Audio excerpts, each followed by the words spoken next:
चाहे वो राजद हो, कांग्रेस हो, वोट बैंक के बन के रह गया है मुसलमान।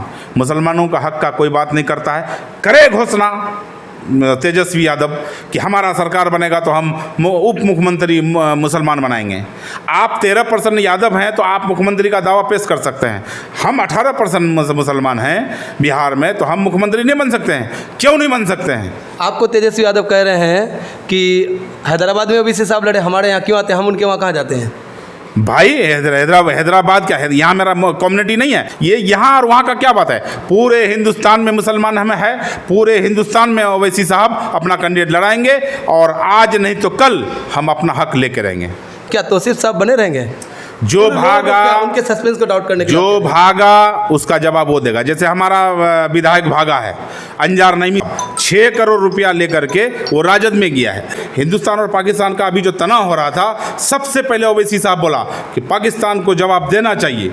तो क्या सेकुलर बन के रहने जो दिखा रहा है, ये सब दिखावा है। काम करने वाला अगर है तो ओवैसी साहब है। मुख्यमंत्री बनना चाहिए तो ओवैसी साहब, प्रधानमंत्री बनना चाहिए तो ओवैसी साहब हो। एक सवाल कुछ दिन पहले गूंज रहा था सोशल मीडिया में कि पूर्व जी गए हैं और नई खबर मिलने वाली है। ऐसा कुछ लोग कह रहे थे कि आरजेडी के टिकट के लिए गए थे। आपके बारे में बोला जाए। देखिए, सवाल है आरजेडी को, तो मैं क्या आरजेडी के पास मैं कभी नहीं गया हूँ। मैं कांग्रेस में रहा तो ओपन रहा, और खड़गे जी के मंच में मैं बोला कि किशनगंज सांसद अब्सेंट रहता है, किशनगंज जावेद साहब को कोई वोट देना नहीं चाह रहा है और कांग्रेस को वोट देना चाह रहा है। जब हम बोलने का बात होता है तो मैं डंके के चोट पर बोलता हूँ। मैं किसी से नहीं डरता हूँ। अगर डरता हूँ तो सिर्फ खुदा से। कोई मेरा मालिक नहीं है, मेरा सिर्फ मालिक अल्लाह है। इसीलिए वो सब बात हमारे पास मत कीजिए। हम किसी से नहीं डरते हैं। हम कल भी कांग्रेस में थे तो ओपन थे, आज भी मैं MIM में हूँ तो ओपन में हूँ, और इंशाअल्लाह इस पार्टी को मैं मजबूती के साथ बिहार का लड़ाई लड़ूंगा, हिंदुस्तान का लड़ाई लड़ूंगा। इंशाअल्लाह ओवैसी साहब का हाथ मजबूत करूँगा। सुनने में आ रहा है कि इस बार MIM 0/सन्नाटा में जाएगी, ओवैसी साहब को खदेड़ने की प्लानिंग लोग कर रहे हैं, तो आपकी स्ट्रेटजी क्या है? किसी का मजाल है सामने में आए ओवैसी साहब का? ओवैसी साहब का तो दूर की बात है, तौसीफ आलम से फरिया ले, उसके बाद ओवैसी साहब से फरियाएगा।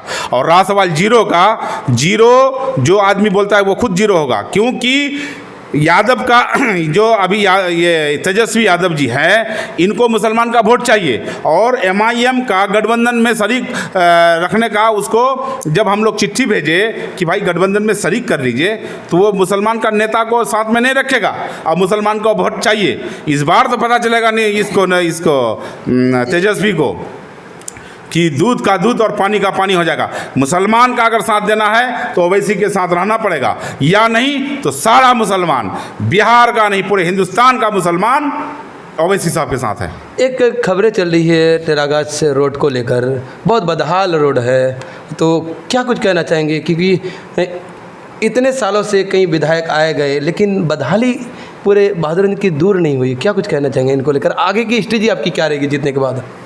देखिए, जब हम पहली बार टेरागाछ और बहादुरगंज का नए परिसीमन में ये हुआ था, तो 2010 में पहली बार हम टेरागाछ से MLA बने, टेरागाछ बहादुरगंज का। और 2010 से 2015, 2015 से 2020 तक रहे हम टेरागाछ में। और ऐसे तो 4 बार हम विधायक बने। बहादुरगंज दिगल बैंक 2 बार रहे, 2 बार हम बहादुरगंज टेरागाछ रहे। तो 2010 में जब जीते तो पहला काम हम 2013 में बहादुरगंज से टेरागाछ रोड हम बनाने का काम किए थे। आखिर बहादुरगंज इतना बदहाल क्यों है? बदहाल क्यों? इसके पीछे रीज़न क्या है? नहीं, बहादुरगंज कोई बदहाल नहीं है, ये सरासर गलत है। तो लोग सड़कों पे क्यों उतर रहे हैं आखिरकार? बहादुर अपना हक का मांग कर रहा है, सही कर रहा है। नेता काम नहीं करेगा तो रोड पर उतरेगा ही। 2013 में हम बनाए रोड, 5 साल मेंटेनेंस था। 2018-20 तक रोड ठीक था। हमारा हारने के बाद रोड बहुत ख़राब हो गया। 2020 और 2025 के बीच में ये एक टेलर गिट्टी तक नहीं पड़ा। बहादुरगंज से टेरागाछ जो रोड है, इस रोड का काम हो जाना चाहिए था। रोड नहीं है। बहादुरगंज टेरागाछ जो रोड आज है PWD का, हमको लगता है पूरे बिहार में सबसे ख़राब रोड है। और रोड आज गड्ढे में तब्दील हो गया है, यानी तालाब में अगर तब्दील कहिएगा तो चलेगा। उस रोड का काम होना चाहिए। चाहे कोई भी जनप्रतिनिधि हो, अगर काम क्षेत्र में नहीं करता है तो उसका जवाबदेह उसको बनता है।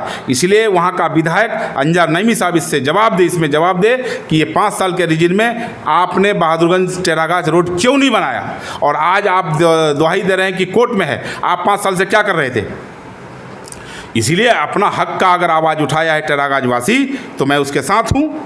तो आने वाले समय में तौसीफ साहब का मुद्दा क्या रहेगा बहादुरगंज विधानसभा में? अल्लाह ताला अगर मौका दिया तो सबसे पहला काम बहादुरगंज से टेरागाज का रोड बनाने का काम करूंगा। और बहादुरगंज विधानसभा का नहीं, पूरे जिला वासी नहीं, बल्कि पूरा सुरजापुरी समाज का जो हमारा एनेक्सर 1 से नाम छुटा हुआ है सुरजापुरी बिरादरी, मैं उसका आवाज़ उठाने का काम करूंगा। जो हमारा सुरजापुरी बिरादरी को एनेक्सर 1 में लिया जाए। दूसरा काम, जो हमारा क्षेत्र में सबसे बड़ा मुद्दा है, जो हमारे किशनगंज के लोग युवा जो बेरोजगार है, जो पटना नहीं, दिल्ली नहीं, मुंबई नहीं, हैदराबाद नहीं, सब जगह जा कर के कोई मिस्त्री का काम करता है, कोई लेबरी का काम करता है, कोई मैनेजरी का काम करता है, कोई और कोई काम करता है। हम चाहेंगे कि कोई बड़ा उद्योग किशनगंज में लगे जिससे हमारा किशनगंजवासी को रोजगार मिले। तीसरा, जो हमारा किशनगंज में सबसे ज़्यादा कैंसर पेशेंट होता है, जो इलाज के बगैर मर जाता है, ना पैसा होता है, ना दिल्ली बम्बई जा पाता है। इसलिए हम चाहेंगे कि कोशिश रहेगा अगर हमारा सरकार बनी, बगैर MIM का सरकार तो विधायक बिहार में नहीं बनेगा। अगर बिहार में MIM का सरकार में भागीदारी रही तो बड़ा हॉस्पिटल, कैंसर हॉस्पिटल हम किशनगंज में खोलने का काम कराऊंगा। और बिहार में किसी का, बीजेपी छोड़ के किसी का भी सरकार बने, बगैर MIM का सरकार नहीं बनेगा। और MIM अगर भागीदारी रहा तो उप मुख्यमंत्री का दावा हम लोग पेश करेंगे। एक सवाल यहाँ पे बनती है कि आप जब पार्टी में जुड़े तो OBC हॉस्पिटल को लेकर मुद्दा तो चला होगा कि क्या कुछ कह रहे हैं OBC साहब सीमांचल में OBC हॉस्पिटल या फिर डिग्री कॉलेज को लेकर? सब खोलेंगे। OBC साहब टेरागाज में डिग्री कॉलेज का वादा किया था और सरकार से बात करके टेरागाज में डिग्री कॉलेज खोलने का काम किया।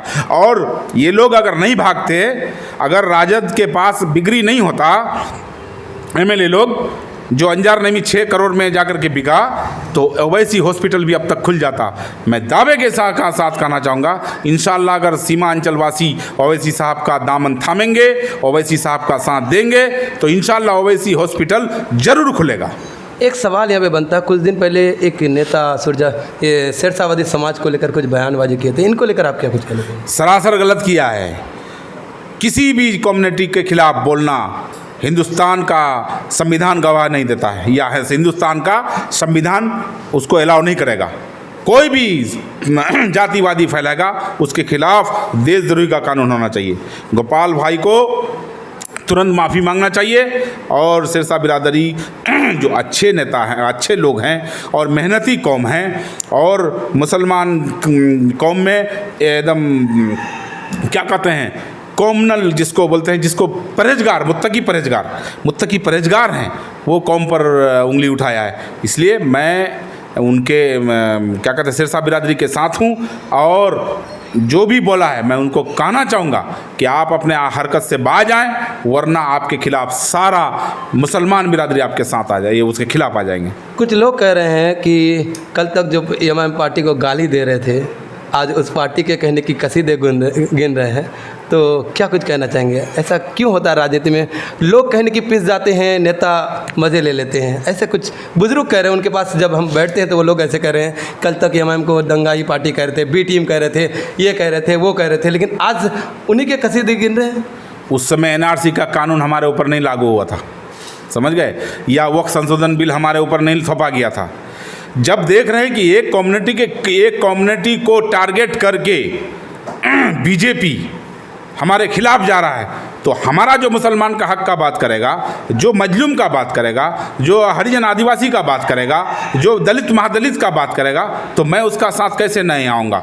रहा सवाल चुनावी मुद्दा में थोड़ा बहुत ऊंच नीच होता है। रहा सवाल, कभी हमने MIM को गाली नहीं दिया था।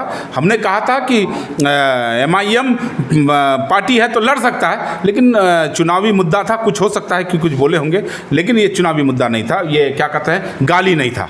इस बार फिर से बहादुरगंज कोचा धवन में हेलीकॉप्टर दौड़ेंगे? बहादुरगंज में नहीं, पूरे बिहार में हेलीकॉप्टर दौड़ेंगे। इंशाअल्लाह कम से कम 100 सीट पर हम लोग लड़ाएंगे और इंशाअल्लाह कम से कम 25 सीट हम लोग जीतेंगे। आप बहुत बड़े नेता के रूप में माने जा रहे हैं, तो कितने सीटों पर स्ट्रेटजी बन रही है आपकी और अख्तर साहब की चुनाव में? अगर गठबंधन हुआ तो हम लोग समझौता से आएंगे जी। अगर गठबंधन नहीं आया तो जहां मेरा मुसलमान ज़्यादा वोट है, हम लोग वहां चाहेंगे ज़्यादा से ज़्यादा कैंडिडेट हो और ज़्यादा से ज़्यादा हम लोग जीतें। तो आखिर में बहादुरगंज विधानसभा के लोगों से क्या कुछ कहना चाहेंगे? इतना ही कहेंगे कि आपने मुझे एक बार नहीं, दो बार नहीं, तीन बार नहीं, 4 बार जिताया। अगर मैं ज़िंदगी भर आप लोगों का गुलामी करूं तो कम होगा।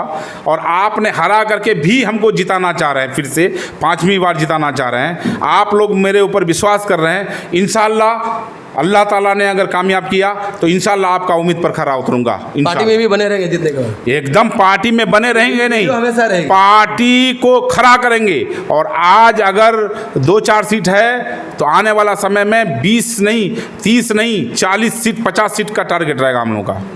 तो ये थे बहादुरगंज के पूर्व विधायक जनाब तौसीफ साहब, जो हालिया दिनों में एमआईएम के पार्टी के दामन को थामे हैं, जो अपनी बात बखूबी रख रहे थे। इनको लेकर आपकी क्या राय है? इनकी बातों को लेकर, हमारी बातों को लेकर आप कहाँ तक मुत्तवी हैं? आप अपनी बातों को कमेंट बॉक्स में मेंशन ज़रूर कर दें। बहुत बहुत शुक्रिया विधायक जी टाइम देने के लिए। आप लोगों का भी बहुत बहुत शुक्रिया। इंशाअल्लाह आप लोगों का चैनल काफ़ी अच्छे चल रहे हैं। मैं आप लोगों को यही कहूँगा कि जो मजलूम का बात उठाए, जो सच्ची बात खबर को चलाए, इसी का नाम पत्रकारिता है। और निष्पक्ष काम कीजिए, इंशाअल्लाह आगे बढ़िएगा। चलिए, बहुत बहुत शुक्रिया। जय हिंद, जय भारत।